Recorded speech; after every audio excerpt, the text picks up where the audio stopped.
Kung ikaw ay isang regular gym goer, sigurado akong malimit kang nakakakita ng umiinom ng protein shakes at kumakain ng salad na may sandamakmak na grilled chicken, tuna, or boiled eggs. Paano kasi nakatatak na sa isip ng nakararami na ang muscle ng tao ay gawa sa protein at para magka-muscle ay kailangan kumain ng madaming protein foods? Kung kaya't lagi akong natatanong kung maaari din bang mag-gain ng muscle basta kumain lang ng mga protein foods tulad ng chicken at itlog o di kaya'y uminom lang ng powdered protein supplement kahit walang exercise.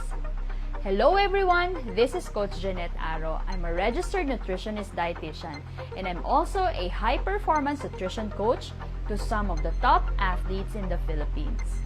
Actually mga friends, hindi pagkain ang primary factor ng pag-gain ng muscle, kundi ang klase ng exercise na ginagawa natin. Base sa mga pag-aaral, ang resistance exercises or weight training ang pinakamainam na klase ng exercise na siyang mabilis makapagpamuscle, either gain or maintain sa kahit anong edad. Ngayon, kung regular na ang pag-weight training mo, kailangan din itong sabayan ng sapat at hindi sobra na pagkain ng mga protein foods dahil pagdating sa pagkain, ito talaga ang unang-unang nakakatulong sa pagbuo ng bagong muscle fibers na kalaunan ay siyang nagpapalaki ng katawan.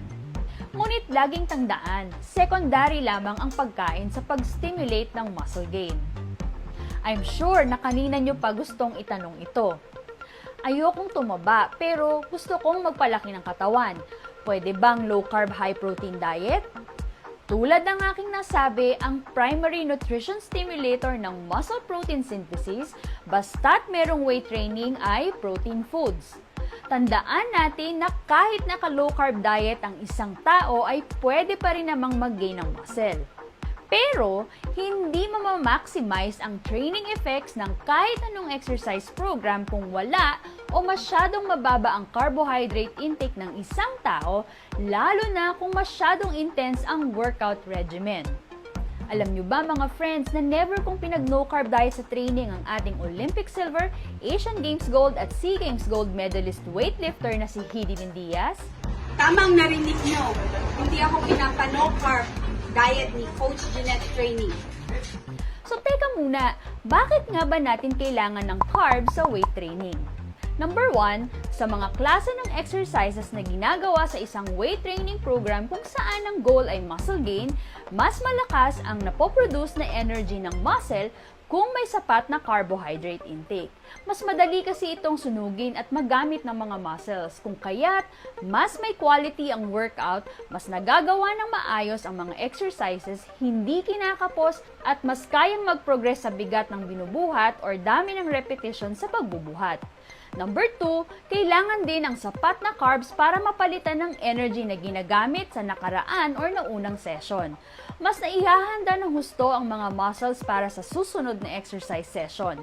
Ito ay importante para sa mga atletang nagpapalaki ng katawan na kung minsan ay may dalawang training sa isang araw.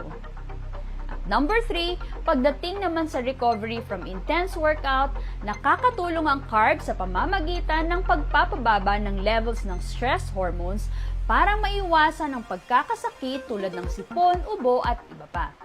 Pero ang tanong, anong klaseng carbohydrate foods ang maaaring kainin? Hanggat maaari, quality carbohydrates ang dapat na kainin upang maiwasan ang pag-gain ng body fat at mas makatulong sa mabilis na energy replenishment. Ang mga minimally processed complex carbohydrates tulad ng patatas ay isang magandang halimbawa na maaaring kainin before or after exercise. Maliban sa mataas na complex carbohydrate content, meron din itong B vitamins, vitamin C, potassium, iron, at iba pang sustansya na makakatulong sa muscle function. Laging tandaan, anuman ang goal mo sa pag-exercise, kailangan ay laging balanse ang sources ng macros. Any kind of elimination diet will not help in maximizing exercise performance in the long run. At dyan muli nagtatapos ang video na ito. Kayo, nasubukan nyo na bang mag-no carb diet habang nagpapalaki ng muscle? Let me know in the comment section below. Kung nagustuhan nyo naman ang topic na ito na napag-usapan natin, please leave a like and pakishare na rin. At kung gusto nyong makatanggap ng regular updates and notifications mula sa akin, please follow and subscribe na rin po. Keep safe and stay healthy everybody, and see you all in my next video. Mabuhay!